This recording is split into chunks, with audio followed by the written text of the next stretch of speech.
Mesdames et messieurs, bonsoir et bienvenue à cette émission d'Info 9. La municipalité de Taschereau devra se trouver un autre maire ou une autre mairesse en novembre prochain. L'actuelle mairesse ayant décidé de ne pas solliciter un autre mandat. Alors, c'est avec plaisir que je la reçois, mesdames et messieurs, la mairesse actuelle de Taschereau, Madame Manon Luneau. Madame Manon, bonsoir. Bonsoir. On ne s'est pas consulté avant. Est-ce que j'ai bien fait de dire ça comme ça? C'est exact. C'est exact. Ça, j'aime sa franchise. Ça a toujours été comme ça. Puis, avant que je l'oublie, mais non, je ne devrais pas l'oublier, mais des fois, on sort pressé de notre émission. C'est notre dernière émission ensemble que l'on fait. Vous, à titre de mairesse de la municipalité de Taschereau. Laissez-moi vous dire toute l'admiration que j'ai pour vous. Puis, un grand merci de toujours avoir accepté mon invitation. Ça, c'est marquant. J'appelais Manon, elle était toujours disponible. Oui, Gabi, je vais me présenter, etc. Merci beaucoup. Merci de votre franchise. C'était vraiment très apprécié. Merci beaucoup. Vraiment, merci. C'est intéressant pour nous aussi, en tant que municipalité, d'avoir des organismes ou des entreprises comme la vôtre qui nous donnent la chance de pouvoir publier nos choses ouvertement comme ça. Puis, c'était une belle implication que ça me faisait plaisir de faire. C'était réciproque, puis aussi, vous étiez très transparente et ça, c'est tout en votre honneur, Madame. Merci. La seule affaire que j'ai de la peine, c'est qu'elle s'en va, mais toute bonne chose a une fin, qu'ils disent. Alors, une décision mûrement réfléchie, oui, je sais pas, là, je sais pas un coup de tête, là, dans le sens que vous y avez pensé, vous avez pesé sûrement le pour et le contre, puis vous avez dit là, moi j'en ai assez. Oui, mais c'est pas j'en ai assez, mais c'est vraiment je veux changer autre chose, je laissais ma place. J'ai démontré, on a réussi à faire beaucoup de belles choses, des belles réalisations. Mais j'ai pris le choix de me retourner vers la famille, puis profiter de cette vie-là, la chance qu'on a d'être en santé, puis je veux profiter de ma santé avec les gens que j'aime. Voilà, puis aussi, c'est un travail exigeant. Moi, j'en reçois des maires ici, M. Aude, M. Morin, le préfet, M. Bégin, que je reçois régulièrement. C'est beaucoup de travail. Pour avoir des résultats, oui, c'est ça, exactement. Pour avoir des résultats, pour avancer, pour se faire connaître, démontrer que ça bouge dans notre municipalité, il faut s'impliquer. Puis, je le faisais à 100%, mais je ne suis pas capable de travailler à 80%. Comme on la connaît, c'est vrai. Est-ce que vous avez pris les gens par surprise à Taschereau lorsque vous avez annoncé que vous ne solliciteriez pas un autre mandat? Oui, vraiment, par surprise. Oui, hein? J'ai beaucoup de déceptions. Les gens sont... je sens l'admiration des citoyens. Je sens que j'étais appréciée, j'étais aimée. Mais ils acceptent ma décision, mais toujours en essayant de me convaincre de continuer. Mais oui, j'ai surpris des gens. Puis c'était, comme je le disais tantôt, c'était réfléchi, c'était... Vous voulez passer à autre chose, tout simplement, autre chose. Tandis que vous avez la santé et tout. Alors, bien, moi, au nom de la population de Taschereau, je me fais le porte-parole et je vous remercie beaucoup pour tout ce que vous avez fait à la municipalité de Taschereau. Merci. On va passer dans les... Bien, on ne peut pas tous les passer parce qu'il y en a beaucoup, mais si on regardait ensemble... les dossiers que vous avez menés comme mairesse de la municipalité de Taschereau. C'est sûr, c'est avec le conseil de ville également. Là. Oui, beaucoup personne de gens seule ne peut pas tout faire ça. Mais moi, là, si je vous demandais les plus grands dossiers dont vous êtes la plus fière, ce serait quoi? Vraiment, le corridor scolaire. Oui, le magasin général. OK. Le corridor scolaire, le magasin général. Mais pour moi, dans mon mandat, c'est beaucoup de petites choses. Toutes des petites choses qui ont amené loin, qui ont fait de nous une image plus représentative de la communauté. Puis, mais il peut y avoir le pavage de certaines rues. On parle aussi, on travaillait beaucoup pour protéger, pour s'améliorer côté énergie, les lumières de l'aréna dans lequel on a changé. Oui, c'est ça, exactement. Parce qu'on en a ici plusieurs, mais moi, quand j'ai regardé ça aussi, parce qu'il y a des dossiers ici dans les premiers temps que je vous recevais qui étaient à l'étude. Vous avez eu beaucoup de difficultés sur bien des dossiers à les faire accepter. Aujourd'hui, ces dossiers-là ont été acceptés.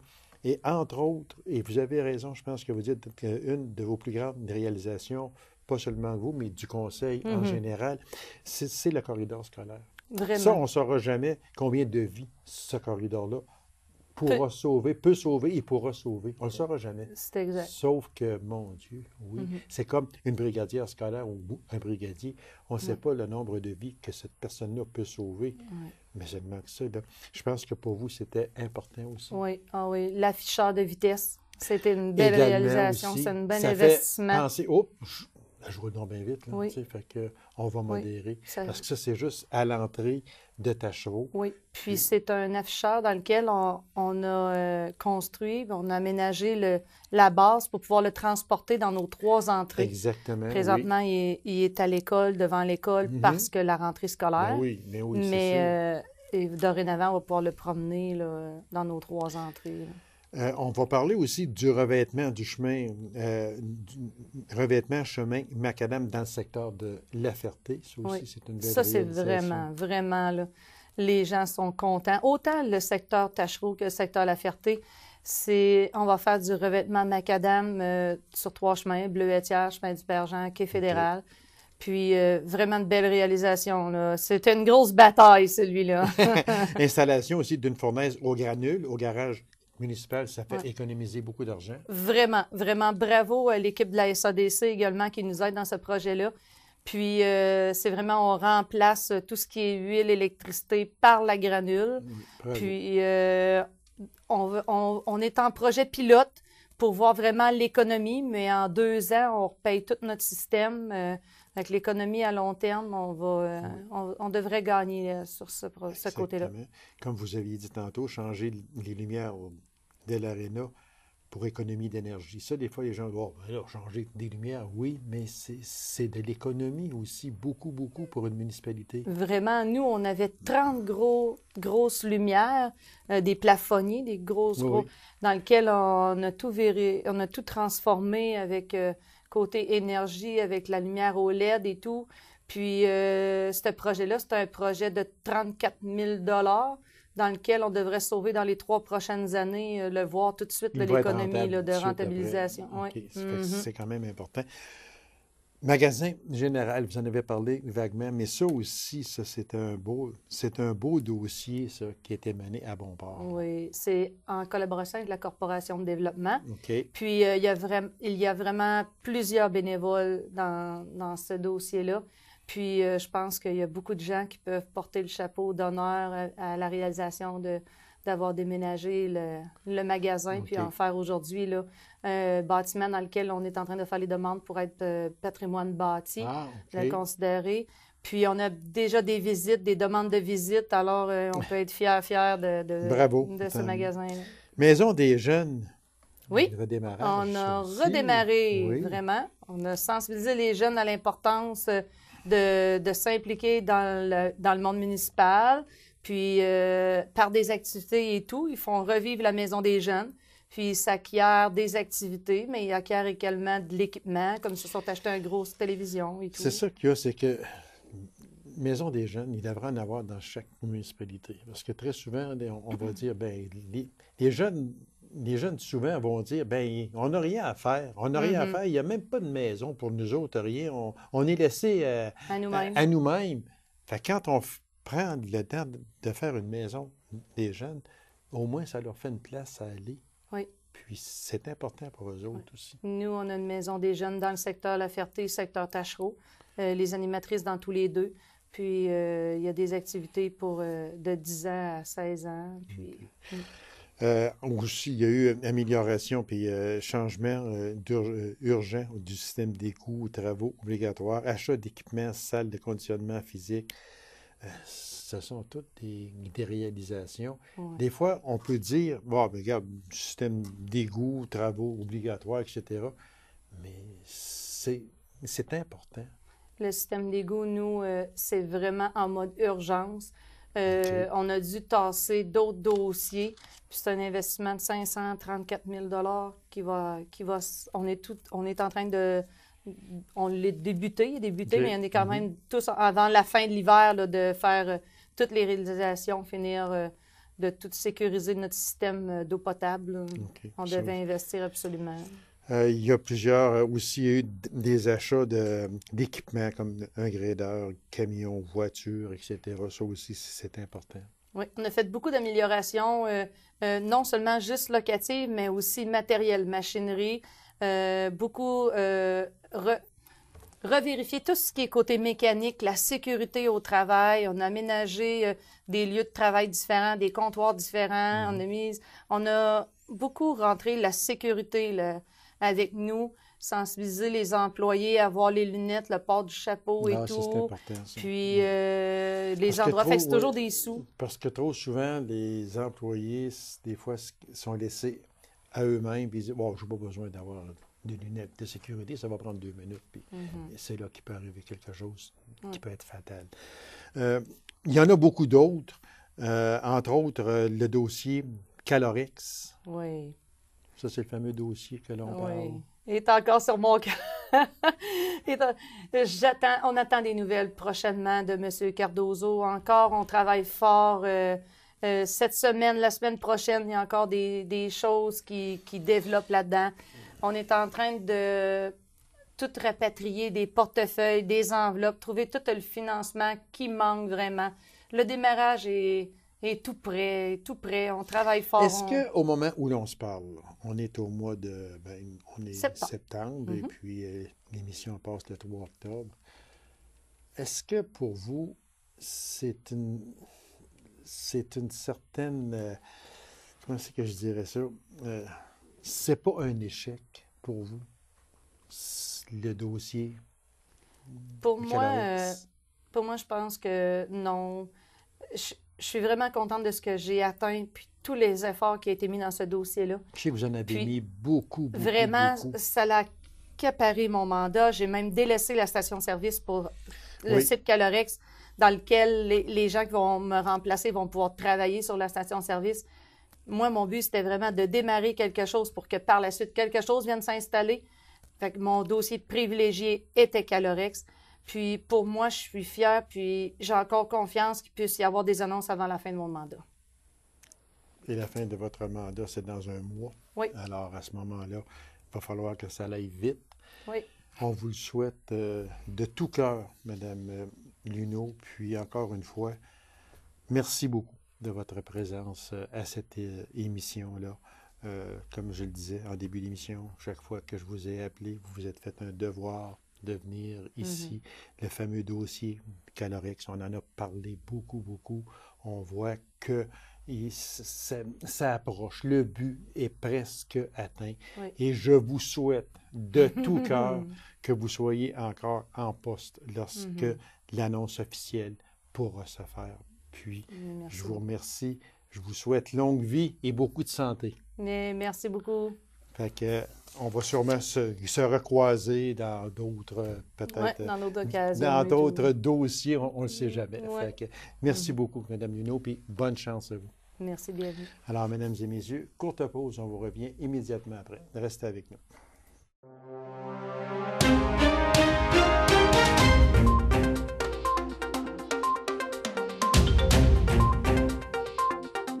Des nouvelles de la ville de Macamic. Qui de mieux placé que son maire pour nous en parler? Alors, mesdames et messieurs, avec grand plaisir, je reçois le maire de la ville de Macamic, M. Claude Morin. M. Morin, bonsoir. Bonsoir, M. Lacasse. M. Morin, merci d'avoir accepté cette invitation-là. Et on va faire une précision immédiatement. Ce n'est pas une entrevue à caractère politique. Ça, il faut le dire, même si M. Morin a annoncé officiellement qu'il se portait candidat à la mairie en novembre 2017. Je le reçois en tant que maire actuel. Je ne le reçois pas en tant que candidat à la mairie de novembre 2017. C'est bien ça, M. C'est bien Morin? ça, M. Lacaze, c'est ce qu'on s'est entendu, effectivement. Monsieur Morin, c'est sûr que 3 municipalités fêtaient leur 100e anniversaire cette année, dont Macamic, La Sarre et La Reine. Sans aller dans les détails, en tant que maire de Macamic, j'aimerais que vous me donniez vos impressions des fêtes du 100e de votre municipalité. Un succès phénoménal sur toute la ligne, c'est le premier mot qui me vient en tête. Et j'en suis témoin, et c'est vrai. Et quelqu'un me posait la question, c'est quoi l'élément qui vous a le plus impressionné? Savez-vous c'est quoi? C'est les bénévoles qui ont participé à la réalisation. Les élus municipaux ont beau développer des politiques, mais si les bénévoles ne sont pas là pour l'accomplir, le comité des bénévoles, les gens qui ont participé aux activités aussi, je pense que c'était des retrouvailles. Le souper a couronné ça de façon magistrale. Et il y a des gens qui ont veillé tard. On reçoit encore à la ville des félicitations. On va s'en souvenir longtemps du 100e, franchement.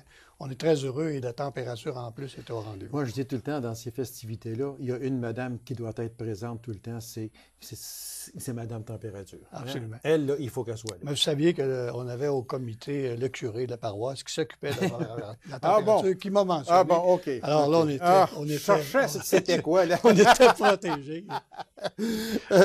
Monsieur Morin, oui, c'est vrai ce que vous dites. Puis, juste pour terminer un peu là, sur ça, j'aimerais juste aussi parler de la population. C'était pareil. J'ai reçu ici M. Pelletier, le responsable des fêtes à la Sable, le président des fêtes, Mme Perrault pour la Reine. Et puis, je vous reçois, vous aussi. Puis, aux 3 endroits, la participation de la population a été à l'extrême. Et ça, c'est important de le dire. Oui, alors absolument. On va s'en souvenir longtemps. Puis les gens étaient prêts à ce genre de fête-là. Puis ça a été au quart de tour. Puis j'ai reçu ici le président des fêtes, M. Gilles Parent. Et puis, on en a parlé un peu. On ne reviendra pas sur les personnes négatives. On va mettre ça de côté. Malheureusement, il y en a. Vous savez, il y a ceux qui sont dans la parade, puis ceux qui bâtissent la parade, puis il y a ceux qui critiquent, puis qui regardent pas, qui ne savent même pas qu'il y a une parade parfois. Exactement. Puis moi, j'ai dit à ces personnes-là, j'ai dit, vous poserez votre candidature pour les fêtes du 200e. Absolument. Fait qu'à ce moment-là, ben là, ça nous fera plaisir de ceux qui seront là de regarder ça. De belles retombées, des retombées positives pour la ville de Macamic. Puis, ce qui est dans ça, je pense, j'en ai parlé un peu avec quelques personnes, il y a des événements qui ont eu lieu dans le cadre du 100e anniversaire qui pourraient devenir un événement annuel. On parle de parade de bateaux seulement, qui pourrait devenir quelque chose d'annuel, puis il y a plusieurs autres. Parade de bateaux, le tournoi de pêche hivernal. Et voilà. Et ça, c'est 2 événements qu'on va rapporter que oui. Puis on peut, Monsieur le maire, en même temps, j'en parlais avec le président, M. Parent, la première baignade du printemps, ça, c'est une chose qui pourrait revenir parce qu'il était 10 cette année, mais je suis certain que s'ils le refont, il va en avoir 20 puis 25. Bien, d'ailleurs, moi, je trouve que ça serait tellement une belle initiative. Vous pourriez y participer. Ben oui, mais je pensais que d'ailleurs, j'y serai, moi, l'an prochain. Mais écoutez, on ne se lance pas de défi, monsieur le maire. On va se garder une petite gêne, on verra. Monsieur, OK. Fait que c'était une réussite totale, puis bravo à tout le monde, puis bravo aussi de l'appui de la population et de l'appui aussi également du conseil de ville qui s'est également... Tous ont contribué à la hauteur de capacité, vous savez. Exactement. Ne serait-ce que la personne qui, la journée de la parade, a fait de la surveillance routière. Tout le monde est impliqué à tous les niveaux. Et surtout, la participation, ça, j'y tiens beaucoup, beaucoup. Monsieur le maire... Dernièrement, j'ai lu quelque chose sur la ville de Macamic. Je vais être poli en disant que j'ai failli tomber à la renverse, mais seulement que, pour ne pas dire d'autre chose, on est à la télévision, il faut faire attention. Mais quand les élus municipaux demande une augmentation de salaire de 82 %. Je l'ai relu 4-5 fois parce que j'ai dit non, il y a des erreurs là-dedans, là, ça se peut pas. J'ai rien contre les augmentations, mais Monsieur le maire, 82 %. Expliquez-nous parce que moi, je ne comprends pas. Mais écoutez, avec les gouvernements de proximité aujourd'hui, avec les obligations dévolues par nos gouvernements provinciaux à l'ensemble des municipalités, les responsabilités ont augmenté. Ça faisait un bon bout de temps que le règlement sur le traitement des élus n'avait pas été revu. Ce que le Conseil souhaitait, c'est de revoir la question et on a regardé ce qui se passait ailleurs. Exemple, à Ville-Marie, qui est une ville sensiblement la même grosseur que nous, sont allés, si on donne un exemple au niveau du salaire du maire, à Ville-Marie, il est à 25 000. Le Conseil ici accepté à 21 000 et 7 000 pour les élus. Ce qui me paraît important aujourd'hui, ça va. Puis pourquoi qu'on l'a fait avant? On l'a fait avant l'élection. On l'a fait en toute transparence. On le fait si les gens croient que la responsabilité... C'est sur avis public. Voilà. Et mais moi, oui, ça, là, je vous vois aller, puis quand j'ai bâti mon émission, j'ai dit, on va en parler, puis même, je vous entendais répondre bien avant l'émission. Et c'est exactement ce que vous avez fait, et je n'ai rien contre ça. Sauf, Monsieur le maire, entre nous autres, demain matin, il arrive vos employés à la ville de Macamic qui viennent s'asseoir à votre bureau et qui vous disent « Monsieur le maire, nous autres, on veut être augmentés de 82 %. » Vous allez dire quoi? On ne parle pas de la même chose. Non, mais regardez, mais il reste un fait pareil. Non, vous savez, nos employés à la municipalité sont très bien rémunérés. Et, ça, je n'ai pas de doute. On peut comparer ça avec n'importe quelle municipalité, aucun problème. Pour ce qui est des élus, les élus ont de plus en plus des grandes responsabilités. Tous ont des dossiers à véhiculer. Oui, puis oui. Et je pense que ça ne peut pas rester où c'était. Non, mais regardez, M. le maire, là, regardez là. T'sais, quand on parle que dans le secteur public et parapublic, on va prendre ça seulement. La moyenne, je me suis informé, la moyenne des augmentations de salaire au niveau de la province de Québec est de 2,7 % annuel. Et la personne qui négocie puis qui voit son salaire augmenter de 2,7 % aujourd'hui, cette personne-là, elle est contente. Elle est heureuse. Moi, là, j'ai rien contre le fait que le maire passe de 11 584 piastres à 21 000. Je ne dis pas qu'il ne mérite pas. Je ne dis pas ça. Mais je dis que l'augmentation de 82 %, celle-là, là, est difficile à avaler. Vous savez, on peut faire dire ce qu'on veut à des chiffres. Mais on peut y faire dire ce c'est qu'on veut, mais les chiffres sont là, de 11 500 à 21 000. Si on regarde le travail accompli par les élus aujourd'hui, ça dépend de ce qu'on veut. Si on veut un maire présent aux réunions mensuelles une fois par mois, pas impliqué dans le développement, pas impliqué dans le minimum, là, ça a un coût. Mais si on veut aussi créer de l'intérêt, parce que c'est vous le problème qu'on rencontre, on dit on ne parle pas d'élection, mais on a quand même quelque chose qu'il faut effleurer. Il faut que les gens acceptent de s'investir au niveau des élections municipales, venir travailler comme conseiller, se développer pour la relève. On a un sérieux problème. Vous savez, ça, je suis d'accord avec les vous. gens ne se présentent pas pour se positionner à des postes de conseiller, pour apprendre le métier, puis éventuellement se présenter comme maire. Et c'est une sérieuse problématique où les écoles vont devoir adresser ça.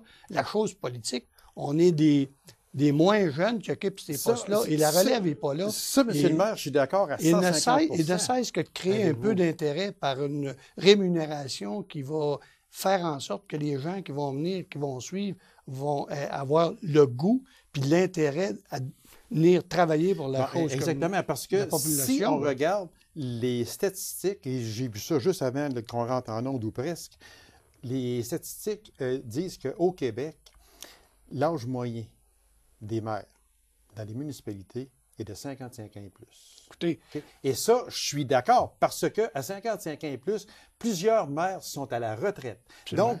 Donc, ils peuvent s'impliquer beaucoup plus que la personne qui travaille, qui fait du 9 à 5, disons. Absolument. Alors, et je sais que vous êtes un maire, vous, très actif. Vous êtes à l'hôtel de ville à tous les jours, comme le maire de la Sarre, M. Hood, c'est la même chose. Je ne critique pas ça du tout, du tout, du tout. Ce qui fait sursauter, c'est l'augmentation, c'est la pourcentage. Oui. Et je veux bien être clair, je ne dis pas que vous ne le méritez pas. Je ne dis pas ça. Sauf qu'on part de 11 000 à 21 000, ça fait sursauter. Ah oui. Fait sursauter, oui, mais c'est pour ça que je souhaitais que ça soit fait en toute transparence avant les élections. Ça l'est fait, oui. Puis je veux le dire, là, aux contribuables de la ville de Macamic, avis public. C'est passé là-dedans. Ça se décide à la séance du 2 octobre prochain. Alors, l'émission passe le 3 octobre. Donc, ce sera passé au moment où l'émission... Ça sera passé. Ça aurait été discuté. Absolument. Absolument. Puis c'est correct que la population puisse comprendre les tenants aboutissants de ça. Moi, je n'ai pas de problème. Mais j'invite tous ceux, là, en pré-période électorale, qui ont le goût du défi politique, là, de s'investir, de venir présenter leur candidature, de venir travailler à faire grandir la ville de Macamic. C'est important, ça. On a besoin de gens qui ont le goût de s'impliquer au quotidien. C'est sûr que ça demande du temps, beaucoup de temps. Mais aujourd'hui, c'est plus vrai le temps où le conseiller ou le maire était là, puis pas trop de dossiers. Ah non, le titre. C'est fini parce qu'aujourd'hui, diriger une ville en tant qu'élu municipal, c'est énorme. Avec la responsabilité que ça incombe, c'est tout un défi. Il ne reste rien que 2 minutes. Moi, je veux vous parler. On avait 7 sujets, puis on en a vu 2. Il va falloir revenir, M. le maire. Mais là, absolument, ça fait plaisir. Après les élections, on verra ce que les gens décideront. Voilà, exactement. Mais très vitement, les chiens et les chats errants, c'est une moyenne plaie. Et vous l'avez dit, et pour avoir discuté avec la ville de La Sarre du sujet, on regarde un projet qui est supposé de se mettre en place à La Sarre, là, une organisme... Je vous arrête tout de suite, OK? Je vous arrête tout de suite parce que cet organisme-là, c'est Refuge Nouveau Départ, OK? Genre SPCA, OK? Oui. Et Macamic a refusé d'y participer au printemps passé. Supposément, il n'y avait pas assez de chiens et de chats errants. Non, ce qu'on voulait voir, c'est avec la ville de La Sarre, la pertinence de cet organisme-là. Le sérieux... de la ville, moi, là. Non, le sérieux de l'entreprise. Parce que c'est sûr que la ville de Macamic est intéressée à revoir, dans la hauteur de ses moyens, le processus, ne cesse que d'enregistrement des chats, des chiens, moi, du contrôle. Que je veux, monsieur, on a des problèmes, effectivement. Exactement, mais Refuge Nouveau Départ, monsieur Morin, c'est qu'ils vous ont offert à vous incorporer à eux autres, qui viendraient sur plainte, etc., et vous avez refusé. Dans un premier temps, on n'était pas prêt, on voulait voir ce que la Ville-Centre allait faire avec ce dossier-là, mais on y reviendra. 5 secondes, c'est pas lourd, hein? 5 secondes, OK? Oui, vous allez y revenir parce que des chiens et des chats, il n'y en a pas à peu près. Trop. Élection municipale, est-ce qu'on peut dire que si, d'abord, vous représentez, est-ce qu'un vote pour Claude Morin est un vote pour une fusion municipale? Je vous laisse là-dessus. Écoutez, de celui que je connais qui se présente à La Sarre, il est contre les fusions. Cependant, je pense qu'on faut devoir explorer au niveau des ententes intermunicipales. On ne parle pas de service. Ah oui, parce que fusion-service, ça doit se et faire. Et éventuellement, je pense qu'une étude devra être faite sur la question. Monsieur Morin, merci infiniment. Merci de votre disponibilité. Ça fait plaisir. Vous avez toujours accepté notre invitation. Notre prochain rendez-vous, s'il y a lieu en tant que maire de Macamic, on laisse ça à la population. Absolument. À décider. C'est démocratique, mais je tiens à vous remercier de votre présence chaque fois à cette émission. Chaque fois que je vous ai envoyé une invitation, vous avez signé présent et merci beaucoup. Ça me fait plaisir, M. Lacarte. Merci infiniment. Alors, mesdames et messieurs, merci d'avoir été là. On se donne rendez-vous à une prochaine émission d'Info 9. Au revoir.